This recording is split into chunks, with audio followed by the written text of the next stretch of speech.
Get your hot chocolate, get your snacks, have a seat, please.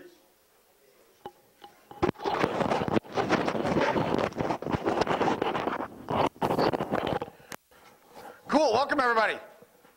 Nice day outside. We had a nice little snowfall last night, this morning. Not that much. We were really concerned as the week progressed. You know, Monday they were telling us, oh, it's going to be a decent snowfall. And now, you know, those meteorologists, they still get paid even when they're wrong. So, we had a great day today. We have presenters for wildlife and aquatics, the last two topics that need a special workshop. Later on, we will be going another time in March, end of April or so, middle of April or so. We're going to be going to April 26th. We'll be doing a specific workshop on the special topic. For those of you that have been looking at the Canon website and the Rhode Island Envirothon website, the special topic is sustainable grasslands, and we'll have some specific presenters coming in to talk to you guys about grasslands, because Rhode Island, 0.2%, and it's all Spartina patens that are down along the coastline. That's our grassland. So it will be really rangeland. Yeah, rangeland, grassland. Yeah.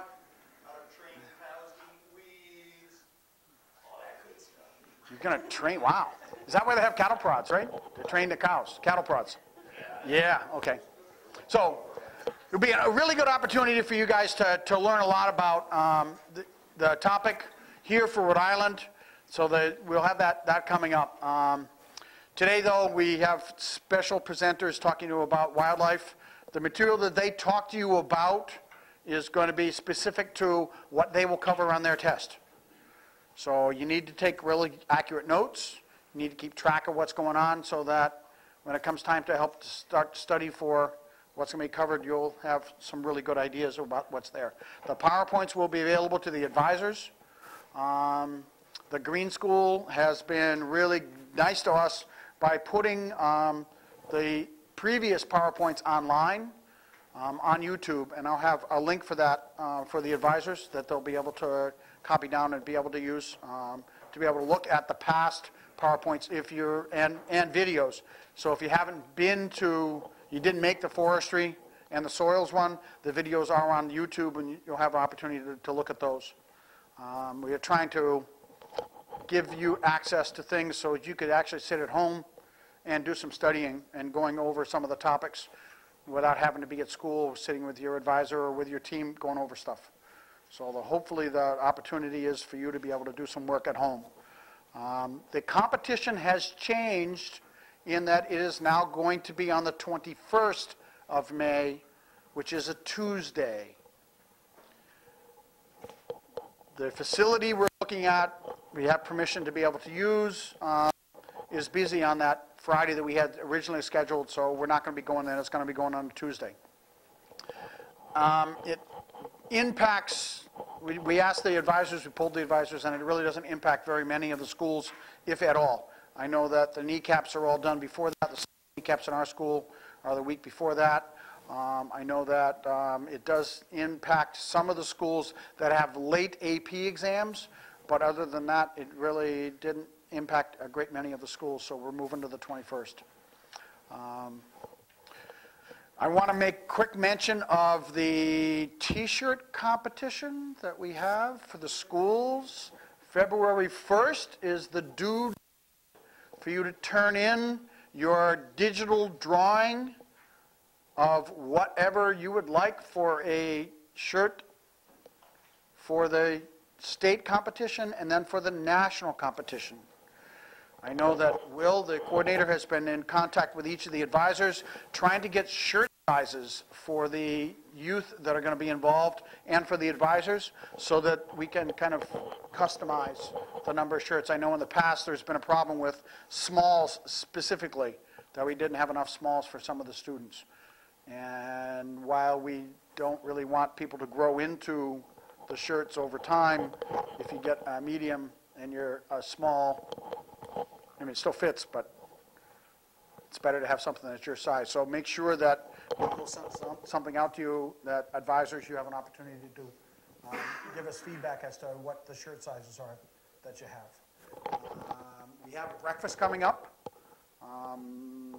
April 6th at Dave's Bar and Grill in Warwick, just south of the airport on Post Road. Will has tickets for the advisors. We're asking each of the schools to do basically two things: sell 15 tickets minimum, and to bring something that we can put in our penny social.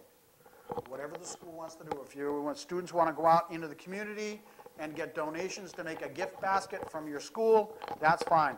If you want to get together and build something and bring it in, that's fine as well. Last year we made Kestrel boxes at Coventry, and we brought those in and we used the Kestrel boxes. This year the students are interested in building bat boxes. So opportunity for you to get together and put something together that you can bring in that we can raffle off or that we can penny social off and use that as a way to raise some additional money for Envirothon. The money from that goes to help pay for the winning team's registration at the national event. Canon over time is starting to step back from funding the local organizations specifically. So it's necessary for us to raise this money. So selling these 15 tickets is the least we're asking the schools to do. Many of you have spent a number of years doing this kind of stuff, and we really need the support from the students and from the schools to be able to continue doing this kind of a program. We also have a new fundraiser this year. Pardon? Oh yes, it is. All you can eat, $10. All you can eat. You could sit there and eat $10 worth of melon if you want.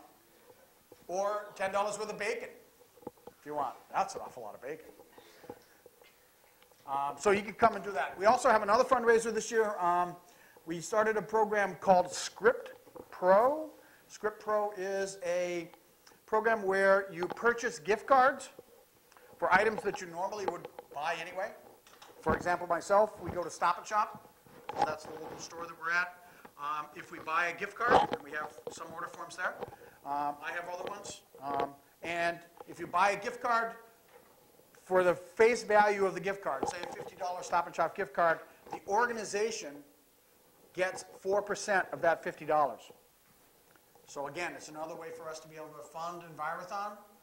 We're looking to build up our scholarship, because one of the times we would really like to be able to start to provide the students with scholarships when they go off to college. Gosh, Peter, I'm terribly confused. So if I buy a $50 gift card, how much do I pay? You pay $50, but we get 4% of the $50, which is $2. So I pay $50 and you give me a $50 card. We so do. It doesn't really cost me anything. No, and if you're going to go to Stop & Shop every week anyway, why wouldn't you buy a bunch of cards? I think I'm starting to get it. Thank you. Dunkin' Donuts. Yep. Texaco, Sunoco. Not everybody buys gas. I know that not every student drives, but you do go to the movies. There's movie tickets. We have all different kinds of spots that you can go. Clothing stores, bookstores. There's plenty of different gift cards that are available there. So if you're going to get something for a friend as a present for Christmas or birthday, Valentine's Day, those are things that you could potentially do, and the organization's going to get money from it. So it's a real good idea. Well, you might mention that we're going to have regular opportunities. So if we receive orders, what's about the first? if we receive order by the 1st of the month, they will be able to be picked up at the board meeting for that month, which is the second Thursday of each month. This month's, or February's board meeting is going to be at the Green School, and we're now starting to travel around to the schools so we can get an idea of seeing what the schools are doing with Envirothon, what the schools are like, because Mr. Ricard here has been a longtime board member, and he's not been in a high school for 3 weeks, because the last time we were at the board meeting, yeah, at my school. But before that was probably a couple of years. Yeah, okay. So we're going to be going around, and we're going to continue that. So we will be going to Exmouth, Greenwich, we'll be going to Situate, we'll be going to Wheeler, we'll be going around to all the schools, so we'll have an opportunity for the board members to see what's going on at the school.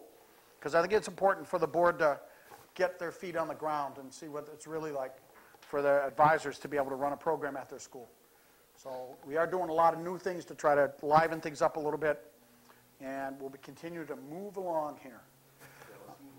Yeah, okay, so speaking of moving along, I'll get rid of this PowerPoint because nobody wants to see about Coventry. Nobody. Well, except for the Coventry people. You can just click on yours when time comes. I would like to introduce Mr. Paul Ricard, former president of the Envirothon. Paul was president for 5 years and really helped us along and get to where we are today. Paul is a wildlife biologist working for the state of Rhode Island.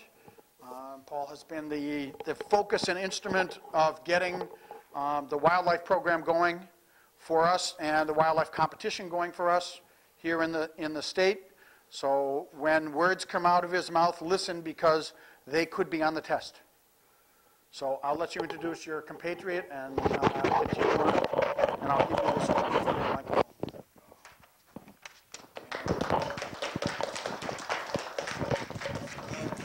Good morning. I love to see the new faces. Some faces that I recognize from previous years. So thanks for coming. I'd like to tell you about what you can expect from me on the day of the Envirothon competition. You will have for those of you who haven't done it before, there will be a written test. It's usually 50 questions. There are about 20 true-false questions. There are about 40, no, that wouldn't make sense, 20 and 20 more multiple choice questions. And then there will be, what's left, class? 10, very good. There will be 10 questions that will relate to a table of mounts and specimens. This is just a sample of what you might see. It's also a sample of what the supervisors have available to them to help train the students. So this is just a part of Rhode Island Envirothon's collection of resources, but there are other resources available to you all that are out there. For instance, the Division of Fish and Wildlife has a very good collection of skulls and pelts and little rubber scat for you all to study and to help you identify things. Something new this year, because I thought it was a good idea, was for me to narrow down for you the things that you will be expected to be able to identify. So I'll narrow it down by species, but I won't tell you whether you need to know what it looks like or what it sounds like or what kind of a footprint it makes or what kind of a poop it makes or why it's important to know it. But I have everything that I just mentioned is on a sheet, including the species that I expect you to be able to identify. And so you don't have to try and study every species in Rhode Island, because nobody knows that, and I don't expect you to. So this will be available for each team, and I have some other handouts that will be available for each team. Pete said take careful notes. For me, I don't feel that's really the best way to learn my stuff. All of the resources that you need to study are either on the website in the wildlife section or on the CD or the DVD that Envirothon has provided the supervisors. If the supervisors don't have that DVD or have misplaced that DVD, then talk to Will and we'll get one out to you. I always, always, always include questions about the history of present-day wildlife and how things have changed over time. We tend to live in a three-dimensional world, and we forget to factor in time. I try and emphasize time and its impacts and how time changes people's social attitudes and how it changes cultures. So make sure you pay attention to that portion of the DVD. This year's special environmental issue, rangeland and sustainable rangelands, if you went to the National Envirothon's, North American Envirothon's website and looked at their resources, you will see that they place a heavy emphasis on food chains and trophic levels, energy, right? That's one of the topics that is on the website that we have just kind of glanced over, at least in my exam. I am going to ask at least 2 questions regarding food chains and energy and trophic levels. So what is on the website right now, or on the DVD, I'm sorry, is just a slide. And it's not, I don't know if you remember that pyramid. It's in black and white, and there's an owl and a mouse. And it's okay, but there's really no explanation that goes along with that. So I found 2 other sources from North American Envirothon's website, and they will be posted either on the website or not. And they do a better job. There's an explanation here about energy transfer and food chains. So these 2 handouts, which I also have available for each team today, study them, understand them, okay? I'm telling you. So, rather than have me talk to you for the next 3 hours, which you know I can do, some people are nodding their heads vigorously, I'm going to allow my co-presenter to give you his information first. This is Andy Radin. He is with URI Extension, which is a section of URI that, well, I'll let Andy explain Extension. He graciously, and at the last minute, because I had 2 presenters cancel on me this morning, Andy was very excited about being able to come here and present a topic to you. So please help me in welcoming Andy Radin. Yeah. Just pin it.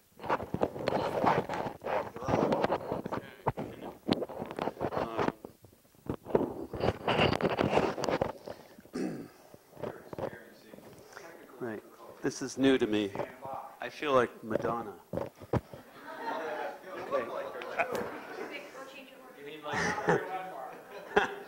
Okay. Let me just pop this up here. Where am I? Down the bottom where the P is. Yes? There we go. Pick yours. Okay, good. And ta-da. Oh, whoops. Hey, wait a minute. Okay. Boom. Okay. Right then. Good morning. So, again, it's Andy Radin. You can call me Andy. And I work for cooperative extension or agricultural extension. Extension is what most state universities in the United States have. And essentially, they are the outreach arm to all the little people, or all the folks who are not at the university who need to learn things, but they're not in school.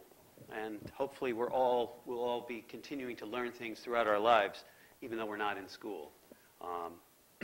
And so my specialty, really, my background is agriculture.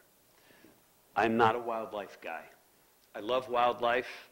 I get out in amongst the wildlife all the time. I've had a few courses of ecology during all my educational years, but I'm not per se a wildlife person. I don't work in the realm of wildlife. However, in agriculture, wildlife is there.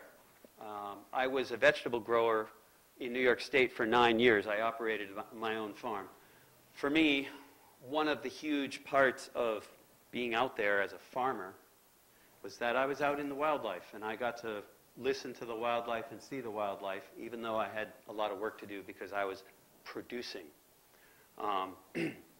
So just bear that in mind as you see my presentation. The first part of it is going to be covering a lot of wildlife-y kind of stuff. I'm not going to race through that, but I want to push on to get to the agriculture part, because that's where I can really speak from some of my own exposure that I've had in my life to that kind of system. This will obviously help when we get to the special topic too, in terms of grasslands and how you keep grasslands open and obviously the agricultural interface. I think you'll find that Andy's topic is going to be, a presentation is going to be applicable to all of the different subjects, forestry, soils, aquatics, and wildlife. So keep that in mind. Especially in reference to what Paul said about trophic levels, because you may have noticed I used the word production with farming, because we're producers. You know, we take the products of the producers, except we're cultivating those producers. Okay, coexistence of wildlife and agriculture in Rhode Island. I just moved here to Rhode Island. That's another thing you should know about me. I've been here 6 months to the day, pretty much. So I don't know Rhode Island very well yet, although I've had quite a crash course in the last 6 months. And clearly what I see is Rhode Island is a small state. There's a lot of people here, based on its size. As a matter of fact, where I was living previous to this was in the province of Nova Scotia in Canada. And province of Nova Scotia has slightly, maybe 50,000 less people than Rhode Island, but probably 40 or 50 times as much land area. So, yes, as you can imagine, that's a very different kind of population density. Rhode Island, and in comparison, again, Rhode Island, therefore, has no space for what we could call wilderness, whereas Nova Scotia, while Nova Scotia has been subject to a massive amount of tree cutting from the pulp industry to produce paper, which is now fading out fast in Nova Scotia, there are vast, vast areas of Nova Scotia where nobody lives at all for a long ways around. Also, not like that here in Rhode Island. Just to start out, I know you folks know a lot about this already, so I'll just pick your brain. What is a habitat? And I'm just pointing out here, let's keep the definition simple. You know, it's a place where any kind of an organism lives. You don't have to get into all the details of it. That's what a habitat is. This is Homer Simpson's habitat, right? This is where this supplies him with the things that he needs.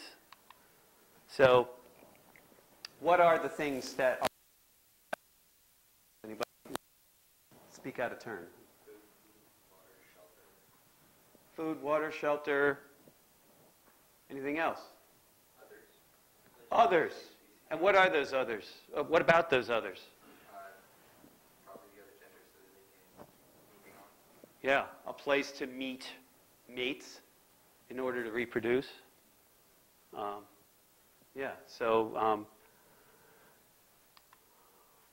And here's some foxes. They've obviously reproduced in this habitat. Notice that they have a burrow or a den. So that means that they need to be able to dig. So they're probably living on in a bedrock area, right? They need soil that they can soften up, that they can dig into to den. Without seeing any tail tips, are we able to go red or gray? By habitat, would that be more likely red? Well, I'm looking at field tips, field identification characteristics Yeah. myself, so Yeah. I already, you made a decision. You took the pick. I've never seen that picture before. Yeah, actually, Students, how about the students? They think red or gray? You know gray foxes climb trees, red don't.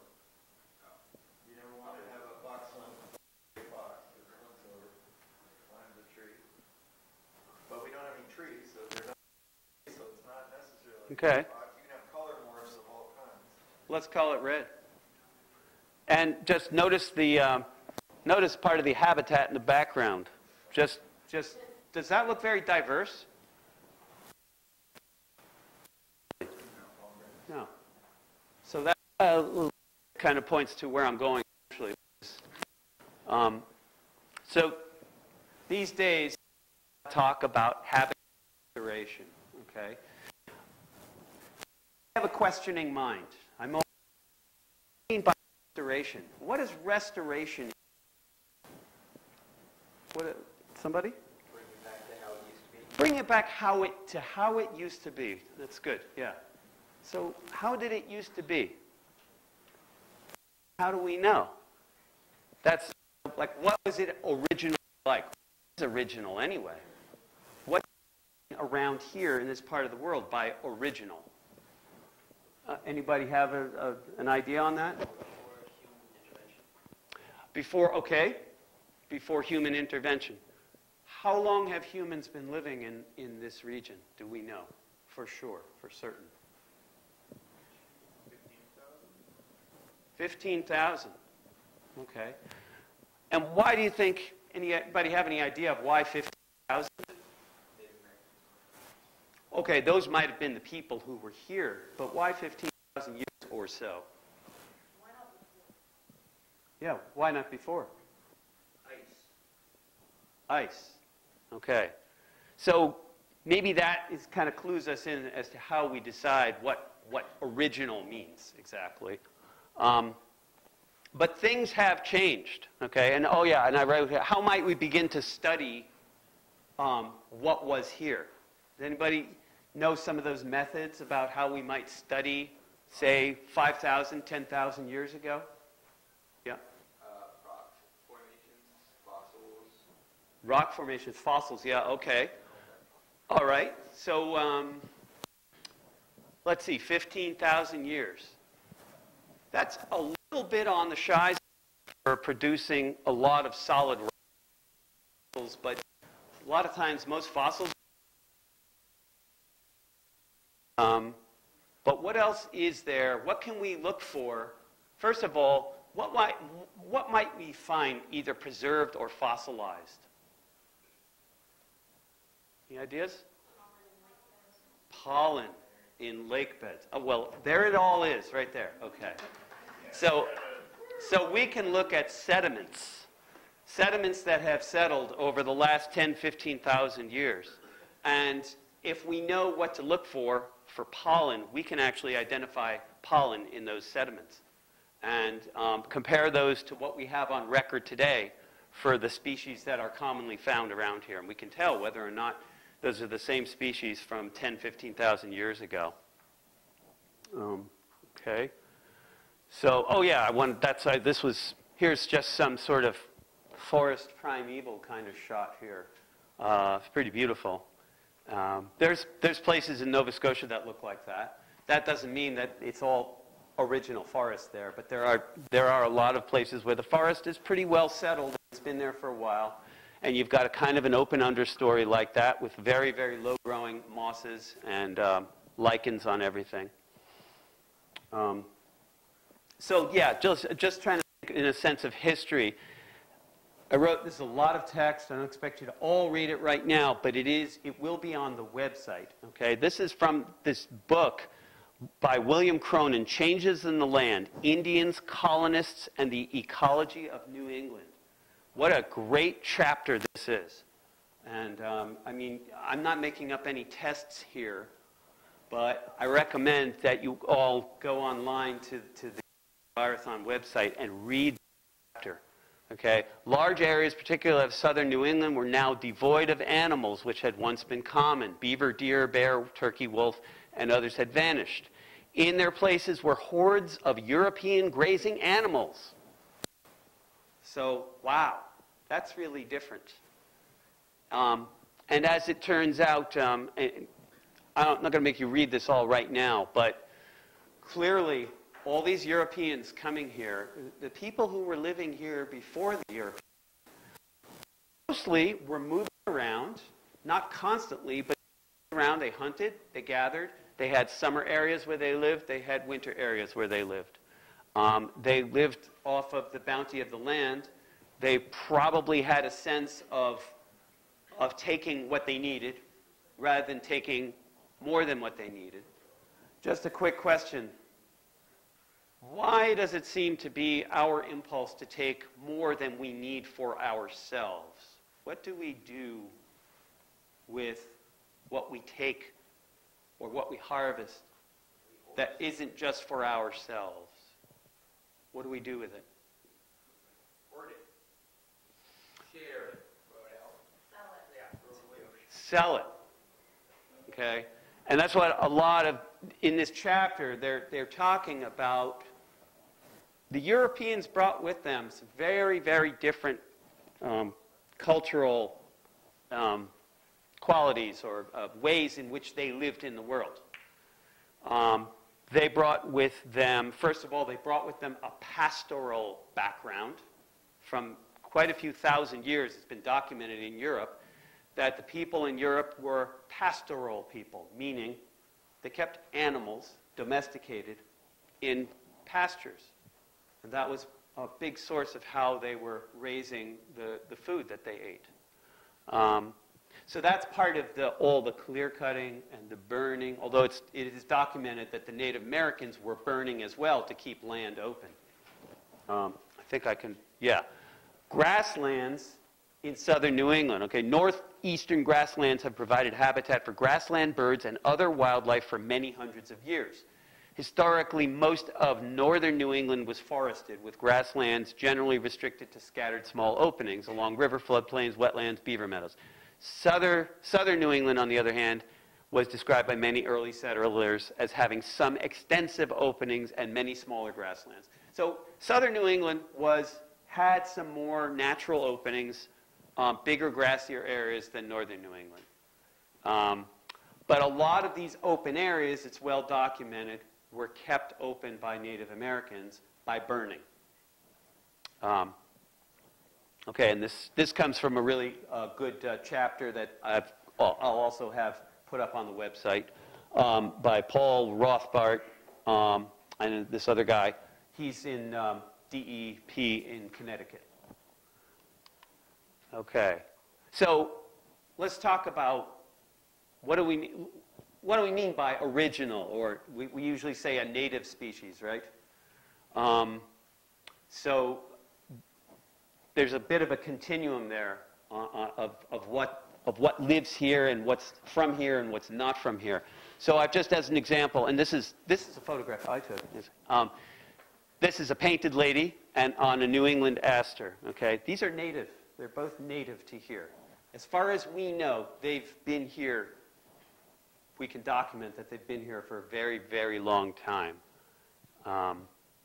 And does anybody notice something interesting about that butterfly? Just to look at the picture for a moment. Just examine it a little bit in detail. You see anything? Sorry? I hear mumbling. It's got a chunk taken out of it. Yeah. How did that happen? Or her.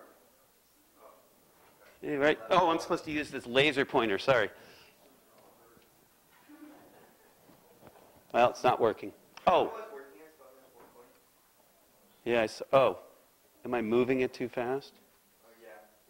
I see it, but it's very faint. It doesn't really show up. Oh, yeah. There it is.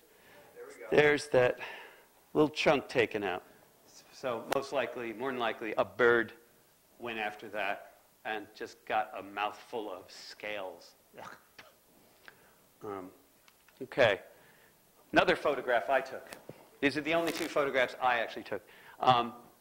These are naturalized species. When we say naturalized, we mean they're well established here, but they're not native to here. This is Queen Anne's lace, or wild carrot. It's thought to be from Eurasia. And that's where our domesticated carrot that we eat comes from. It's the exact same species.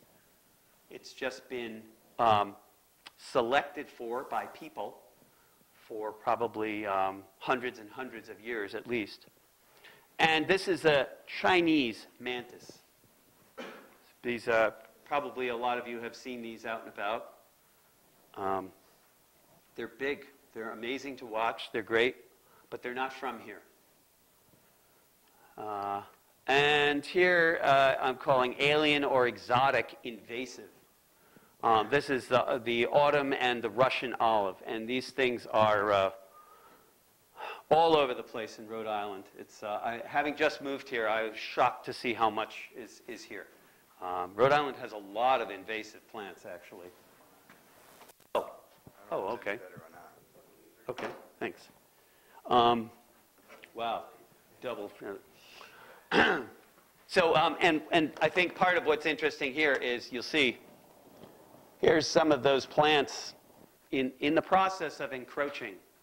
They're just amazing, the way they move in. So you'll notice I presented a kind of a bit of a scale or a continuum. You've got native, and you've got naturalized, and now you've got an alien or exotic invasive. I mean, one could say that these olives, these autumn olives, are naturalized already. It's just that they're pretty recently invaded, and there's a big battle to try to knock them back. Whereas, never mind about Queen Anne's lace. You can have a 100-acre field covered with Queen Anne's lace flowers. So you're not going to stop that. And as it turns out, it's not really causing any real trouble. But some of these invasives are causing trouble because they're choking out a lot of our other native plants. And actually, just looking back, you'll see that this is a process here where this field is beginning to turn into not a field anymore. And so here's just a diagram of what we call succession. Again, I'm not a wildlife expert, so I can't give you every exact nuance and detail of succession. But essentially, it's all right here. You've got annual plants, perennial plants and grasses, shrubs, softwood trees and pines, hardwood trees. And this can take place over a period of, say, going from annual plants to hardwood trees, probably 25, 30 years, I don't know, some give or take. I've certainly seen it happen in my own lifetime, which tells you that I'm more than 5 years old. So here's a very early successional habitat, kind of classic thing that we see in northeastern, the whole eastern half of North America, goldenrod. When you start seeing goldenrod coming into a field, you know that field hasn't been cut or mowed, burned for a good 3-4 years. So they have, goldenrods have rhizomes that live just under the surface of the soil, and they spread pretty quickly once they get a foothold.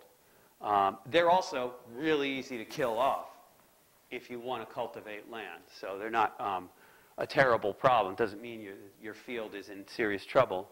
But they are the beginning stages of succession of a field going back to forest. And here's a common critter you might find in a field like that, a meadow vole. You'll certainly also find those in agricultural fields. And here is a predator of those meadow voles. This is my favorite, probably my favorite. One of my top birds, I'd say in the top 3, the northern harrier. Anybody ever seen these northern harriers? Only one, really, in the whole room. We don't have that many. Huh? It's an accipiter or is? No, it's neither an accipiter nor a buteo. No, I believe it's a different family altogether. Well, are those families or genera? Yeah, those are families, right? Yeah. Again, not an ornithologist, not a wildlife guy. These are beautiful. They do require very large open spaces, and perhaps you don't see them around here. I live within a mile of the ocean, so I'm on the coastal plain, and I live very close to Truston Pond Wildlife Refuge there, and probably 3 or 4 days out of 7, you could go down there and see one or two harriers flying around. They are beautiful to watch. They hold their wings at what's called a dihedral, which is an angle. They're beautiful flyers. They do a lot of tipping, and they hunt very low. Usually when they're hunting, they fly about 25, 30 feet around. And they tip around, they do amazing flying, and then they just, boom, drop down. Sometimes they do some hovering. Andy, I think they're also called marsh hawks here, too. Maybe that's what people know them by better. Yeah, although I think that they did away with that name 40 years ago. Yeah. It's that these name changes are very slow in coming. They take time. For instance, I will never call what is it called, sharp-tailed duck anything but an old squaw, even though it's politically not correct. It's an old squaw.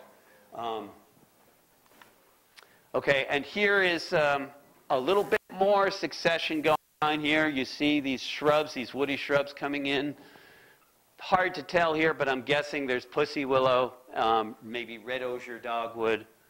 I don't know. Can't tell what else. And here is the famous bunny. As I say, I just arrived here in New England, and boy, they're making this bunny is really a big deal.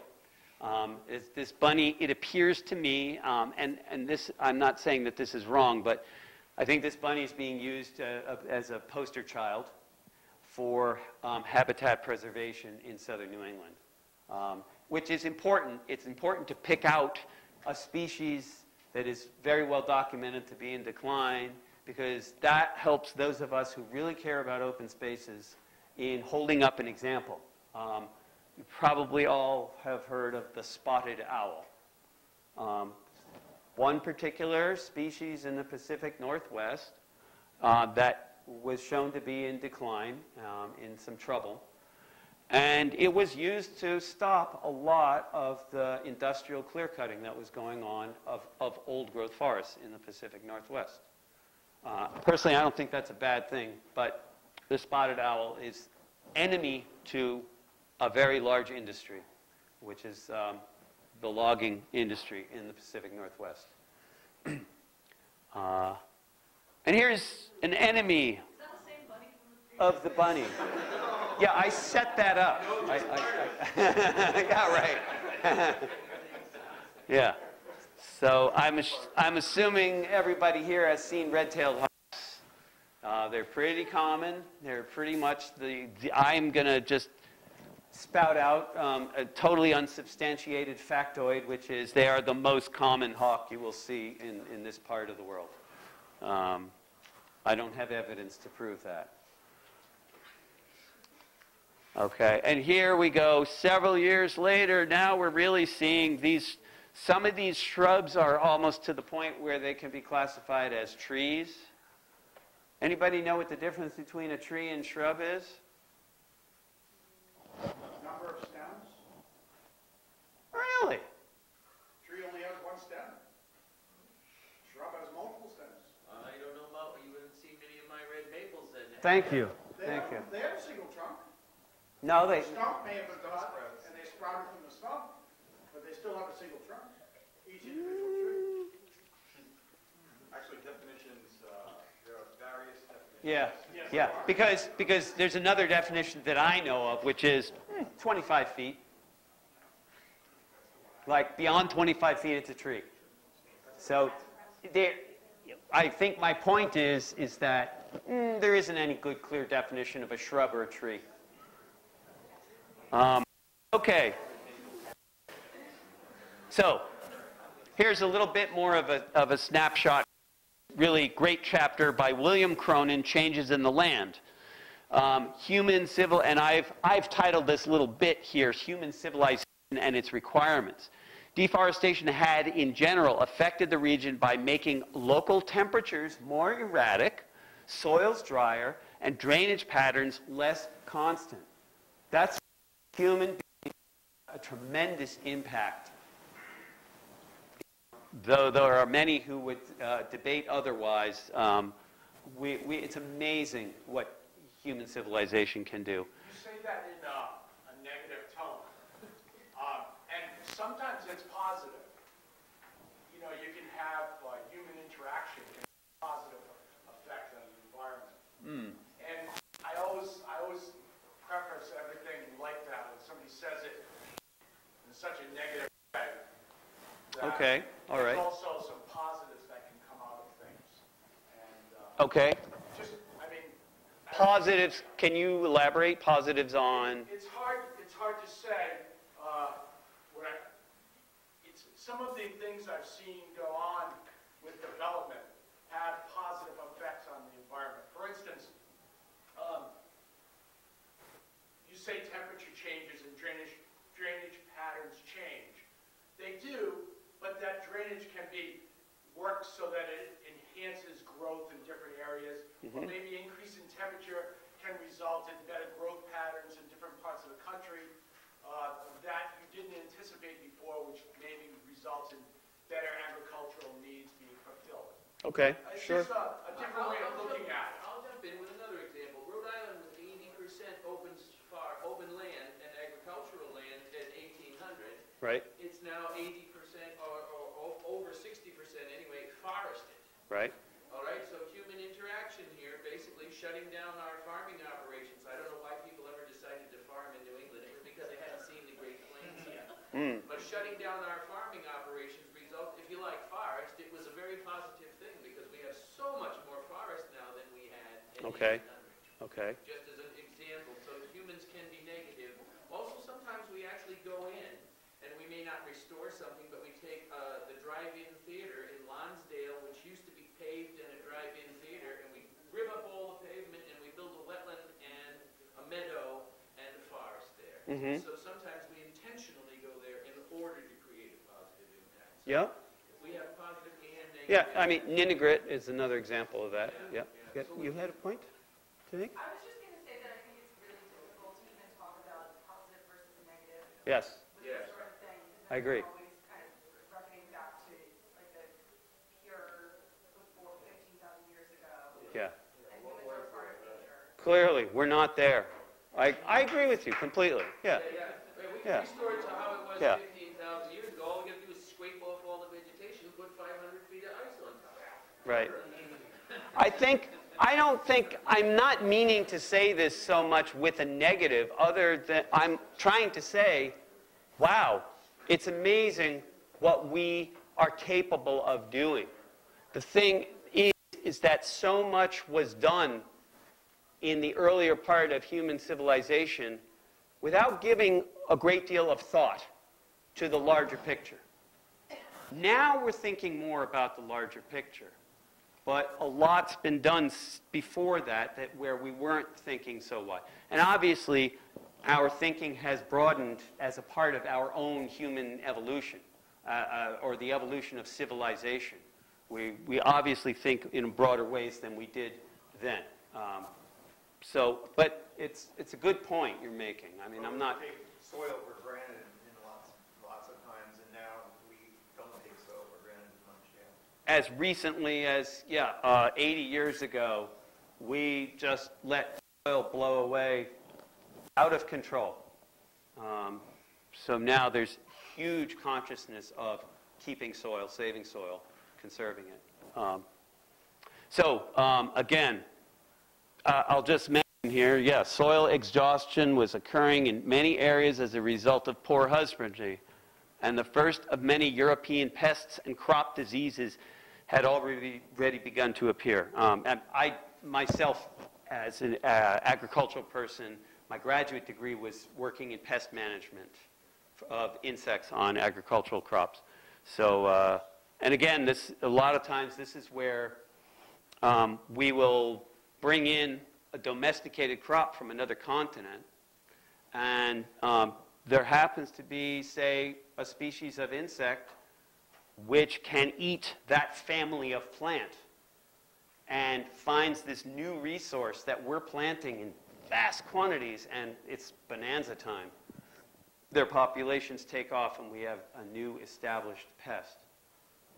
Sometimes these pests come in from the other part of the world, and they come without their own natural enemies, in which case they can also take off because there's nothing keeping them in check anymore.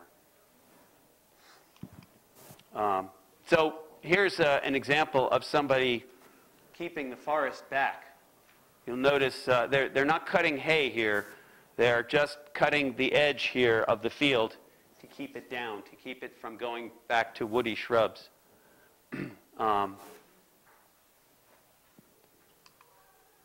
So, grasslands, right, that's what this was supposed to be about, right?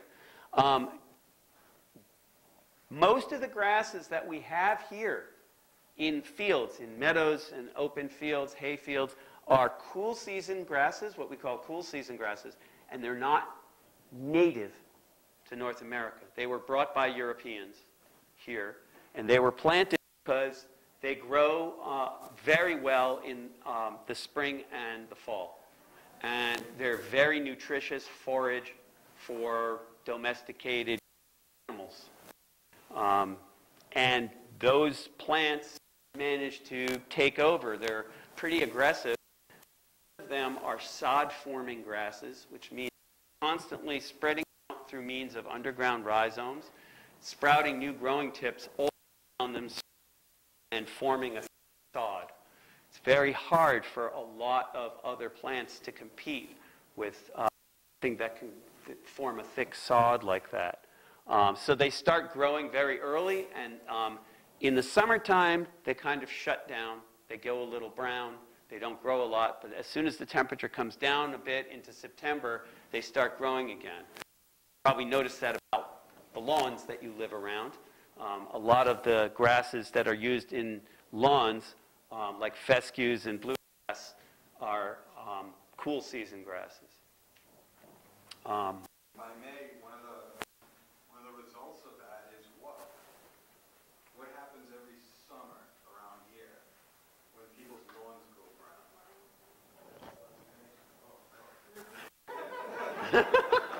The size of the red stuff's hanging. We water them. We water our grasses, right? And then there's droughts, and there are water shortages, and they have to go to odd, even watering days. Why? Because we want green grass that isn't even native to the Northeast. It's crazy. Research on some of the, I thought fescues were native, but they're not. I don't think so. I don't think so. There must be research, not on those small, even though some of the larger openings that Native Americans kept open, what are native grasses? Oh, yeah. Yeah, well, I'll be showing some of those. And here's just some pictures of some various cool season grasses. Smooth brome grass, very commonly found.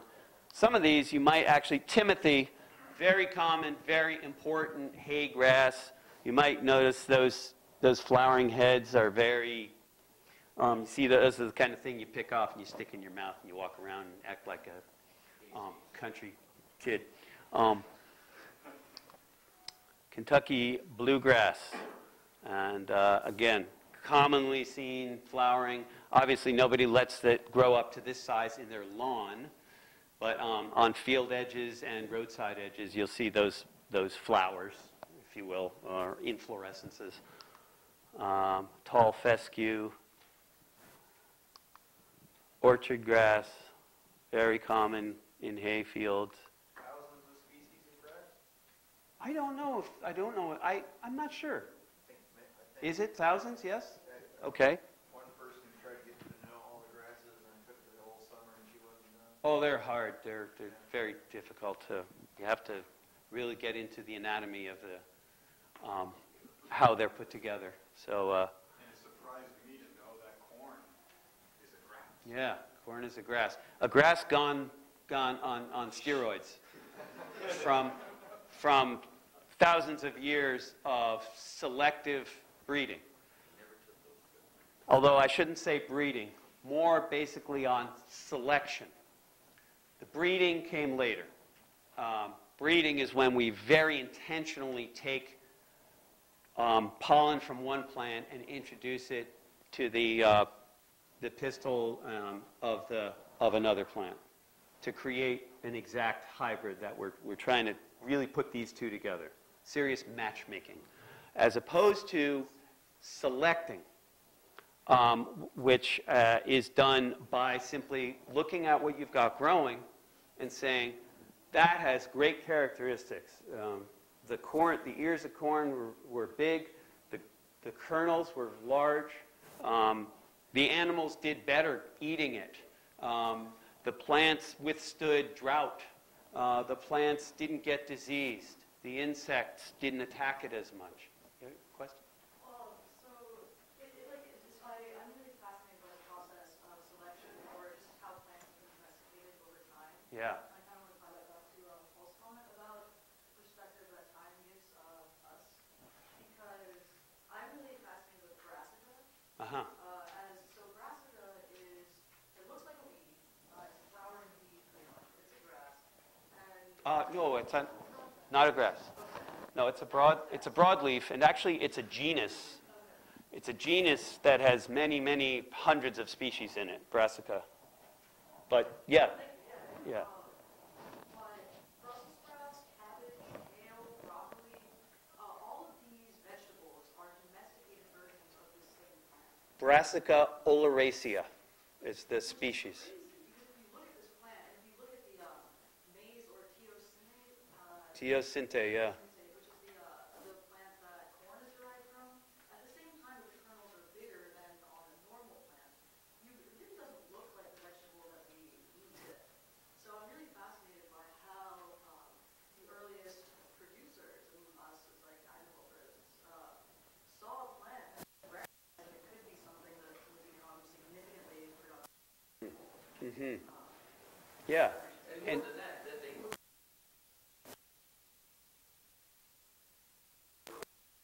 connect a little while. Top is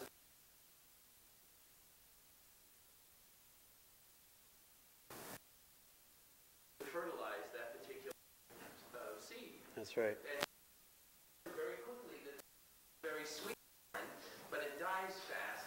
That is not bitter. So let's take the sweet corn here and let's rub sweet corn against all those little tassels, and with this corn, with that corn, and we're going to get some kind of between the two corns because it's the same plant. They're just Chihuahua and a Great Dane. They're all cages domestic as they've just been messed with a little bit. Yeah. And then people could learn to do that with the brassicas. Because if you record, it's pretty easy. You get the tassel there, you can pretty quickly figure out what's going on. But the brassicas, And chances are breed this rock. with those brassicas, somebody just saw something in a field of what they were growing, or maybe they even saw it wild. They ate some of it. It's like, oh, this is good. And oh, there's another one. And so they saved the seeds, and they said, oh, I'll plant this. We don't know. We can't isolate the moment or the person, and it probably wasn't any one person. It was a population of people. It was a lot of people were seeing something, and they were all looking for something better. And this very slow collective process over hundreds and thousands of years, I mentioned the wild carrot, Queen Anne's lace. I don't know if any of you ever pulled out a wild carrot, if you ever dug one out to have a look at its root, but it's whitish, kind of beige white. It's half the diameter of my pinky. It's a long, pointy thing, and if you bite into it, it's like chewing into a piece of rope. Somehow, though, somewhere along the line, people were finding ones that seemed to be edible, you know, that seemed to have more to it than just this, you know, why eat that? I think people's tastes were different too at that time. And one more quick thing, two quick things about corn. The original corn, this teosinte, I think the ears were like this. You know, now it's like huge, especially if you've ever seen corn that's grown for silage or for seed corn. So these ears are massive. Now that's not the kind of corn that we eat. That's corn that's used to feed animals. What kind of corn do they use for the ethanol production? Is it also like that, very productive? I'm sure it is, but I don't know specifically which one. Oh, okay. Yeah. See, yeah. I would think it would have to be a very productive one. Yeah. And yeah. Although that's also a function of how it was bred and how much fertilizer it demands to be that productive. That's 2 days of chatting we could do. Not to make this really controversial, but which type of corn is used to make high-fructose corn syrup? I don't think it's sweet corn. Oh no, it's not. It's not. No, it's a seed corn, a kind of seed corn, which no doubt has been bred for high production of, well, probably starch, because I don't think they're growing it for, they'll chemically convert it into, by breaking down starch into sugar. Okay, they're not growing a sweet corn. And that's another thing I just wanted to point out. The corn that was historically grown and consumed by people for several thousand years has absolutely nothing to do with sweet corn that you eat in the summer at a picnic.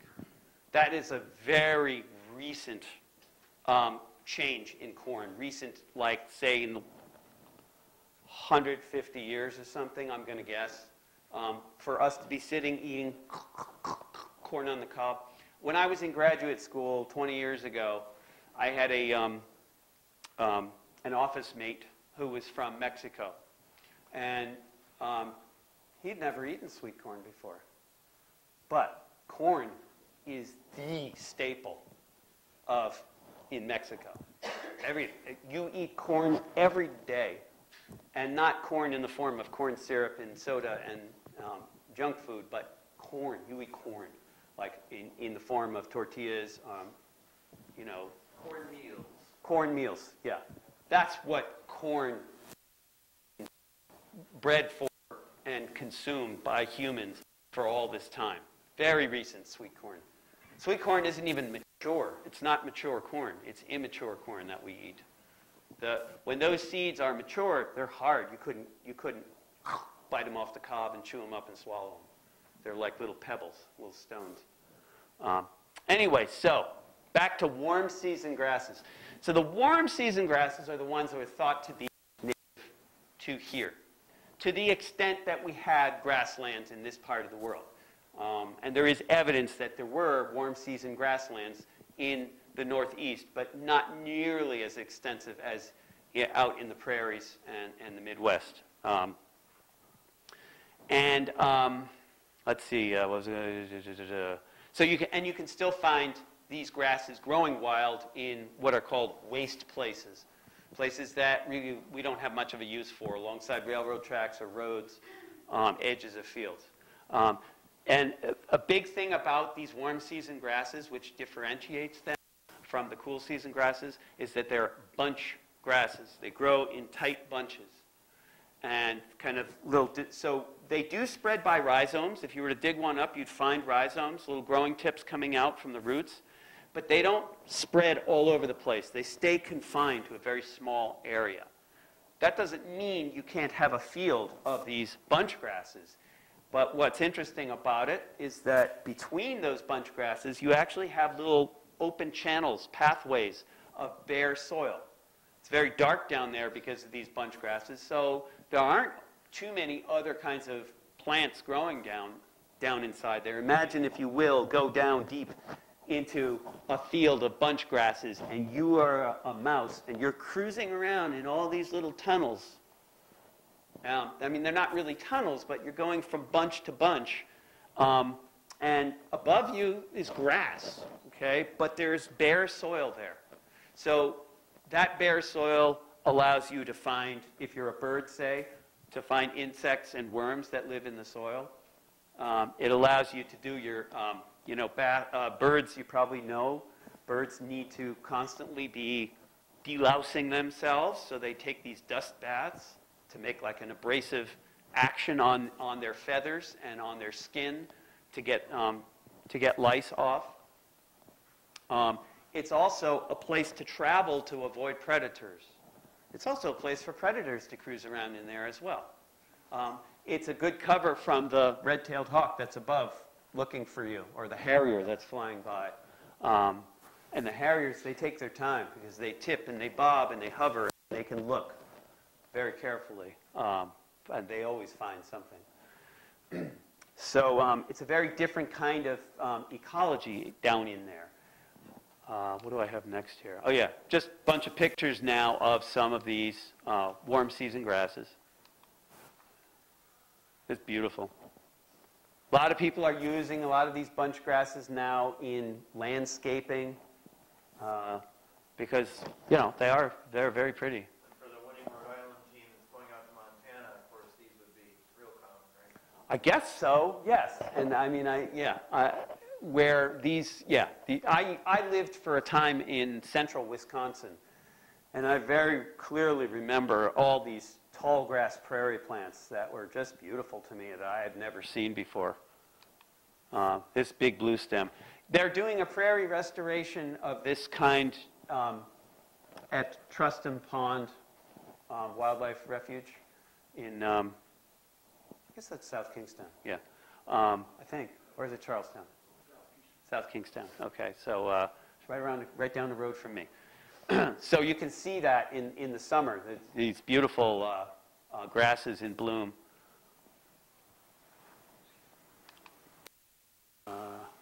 They're just a bunch of these different ones. I'll show you some pictures. Okay, so again, bunch grasses. So a lot of restoration of habitat is going on with these bunch grasses. The idea is to foster, by fostering reestablishment of these grasslands, we're going to foster reestablishment of a lot of the species that lives along with these, that uses these kinds of grasslands very specifically. There's several different species of sparrows and lark bunting and yeah, again, I'm not a wildlife guy, sorry. I can't reel them all off. Let me back up 1 second. A comparison of the cool season grasses and the warm season grasses. The cool season grasses, as I said, they're very productive, especially for forage for animals, okay? But they're only as productive as we provide the nutrients for them to be productive. The warm season grasses are not as demanding nutrient-wise. I'm going to guess, and this is just me putting my ecological brain on, they don't invest as much in that sod layer. With the warm season grasses, you see a lot of what they invest energy-wise and nutrient-wise in this above-ground mass. But down at the surface, down at the bottom, they don't have that thick sod that they're always trying to make. Now, the cool season grasses are always trying to make that thick sod, and one ecological reason or evolutionary reason is when they form that thick sod, they're competing against other plants that would like to use that space. They're very successful at keeping other plants out by forming that thick sod. So they have, we like to say in sort of the speech of ecology and thinking about energy investment, they invest their energy and the nutrients that they obtain in forming that thick layer because it gives them an edge for competition. The warm season grasses are investing otherwise. They're investing in top growth, okay? That's another way in which they can cast their shadow and keep other plants from growing. Different strategies. Both are successful, as we say, meaning the species lives on. The species continues to survive and reproduce. Okay, so here's a word you probably haven't heard of. It's a fairly recent word, probably about 40 years old. Agroecosystem. It implies agricultural ecosystem. Agricultural settings are habitats, just like so-called natural settings, right? They're habitats because they do provide a place for organisms to live. May not be exactly the same organisms or in the same relative abundances to each other. And this here, of course, this is a very large hay field. And here's some hay bales. And you'll notice the edge here, actually this is, I didn't even realize this when I was choosing this photo, but the edge here, you'll notice, is not under cultivation. They didn't cut this. And I notice here, I think, a rock, I think. It looks a little transparent. Okay, let's pretend that it's a rock. Very typically, a field edge is a field edge because, and they don't mow it or they don't cut hay off of it because it's problematic for running machinery. So if that were really a boulder, and this is, again, it's very common that they won't mow there. That'll kind of help them to define their field edge. At some point, they might move rocks. Farmers, through the years, through the centuries, have spent a huge amount of time and energy moving rocks. But you know what? They just keep coming up. And that's a brief mention. They do literally keep coming up because we live in an area that was glaciated. And areas that were glaciated have glaciers that dragged along with them rocks and sediments, soils, sands, cobbles, boulders, every size and shape. They drag them along. They get trapped in the ice as the ice moves along like a river, plowing everything in its way, dragging everything along. And then, when the climate changed and the ice began to melt, it left everything that was trapped in the ice, it just dropped there. And that left modern-day farmers a lot of work to do to pick those rocks up. But those rocks go below the surface because it's a mixture of sediments that drop down. So some of what was dropped down out of the glaciers was soil. Very, very, very finely ground up rock particles. But some of it were larger rocks. And so every year, as the ground freezes and thaws, it's constantly pushing upwards these rocks of various shapes and sizes. So that's... Grow this year, farmer. Oh, same as last, mostly rocks. Yeah, yeah. It's a very New England-y, yeah. Nice crop of rocks you got there.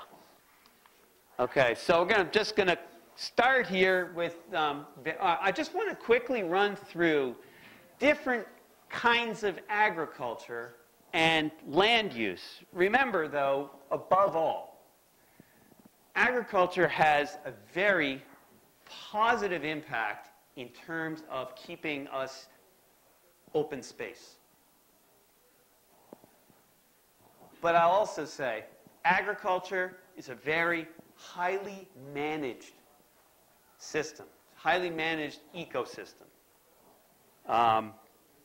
So we have wildlife living in very wild habitats where we don't manage very much. But you know what? Working behind the scenes, we have lots of wildlife managers too. And so there is some management in wild lands that we have here. But the aim of the management is typically to foster diversity of species for basically for the importance of the whole world, because we need to have diversity in order to be resilient. It's also for our simple enjoyment, for our sense of that we live here on a planet that's living and alive, and it's good to know that we have that. But an agroecosystem is highly managed for the purpose of removing something to sell. Most of the time, that being food, which we all need. Okay, so those animals, let me just take a step back. The sun is where it all comes from. Just a brief moment on energy. The sun is where it all comes from. The sun is what gets the plants, it's what the plants need to grow.